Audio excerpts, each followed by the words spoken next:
இன்னைக்கு நம்ம வீடு தோட்டத்தில் வாழைப்பழம் பழுத்திருக்கு. வாங்க போய் பார்ப்போம். அப்பாவுக்கு அம்மாவுக்கு எல்லாத்துக்கும் பறிச்சுக்கலாம் வாங்க. அங்கே இருக்கு வாழைப்பழம்.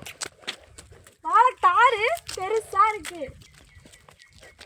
இதே மல்லிகைப்பூ, கருவேப்பிலை. பார்த்து கருவேப்பிலை கண்டா மிதிக்கக்கூடாது என்றைக்கும், அது நம்ம கும்பிட தெய்வம். இங்கே பாருங்கள் ஃப்ரெண்ட்ஸ், இது வந்து ஒரு வாழைத்தாறு.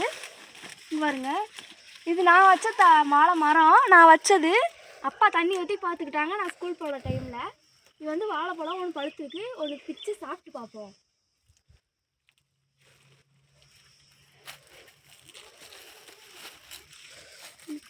பழம் பாருங்க எவ்வளோ பெருசாக இருக்குன்னு.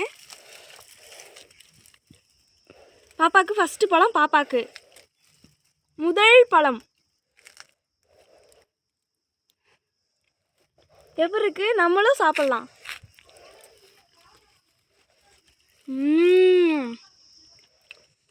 நல்லா இருக்கு பழம். உண்மையாலுமே தேன் மாதிரி இருக்கு பழம்.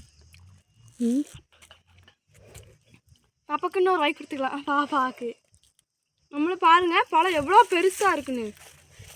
தோல் பாருங்கள் எவ்வளோ சாஃப்டாக இருக்குன்னு. இந்த தோலை வந்து ஊற வச்சு நாங்கள் மாட்டுக்கு போட்டுருவோம். அப்படின்னா அது ஃபேஸுக்கு தேய்ச்சா நல்லா ஃபேஸ் வந்து க்ளோயிங்காக இருக்கும். பழத்தை வந்து தோலை வேஸ்ட் பண்ண தேவையில்லை, பழத்தை சாப்பிட்லாம். எல்லாருமே நல்லா இருக்குங்க பழம். பாப்பா சாப்பிட்டோம். இப்போ வந்து அம்மாவுக்கு அப்பாவுக்கு பறிச்சுக்கலாம். அப்பாவுக்கு ஐயோ மை காட், பழம் உறிஞ்சிட்டு வந்துருச்சு ஃப்ரெண்ட்ஸ்.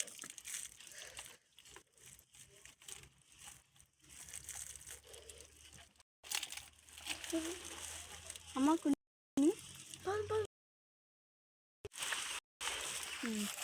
இது ஒன்று தான் நான் உருப்படியாக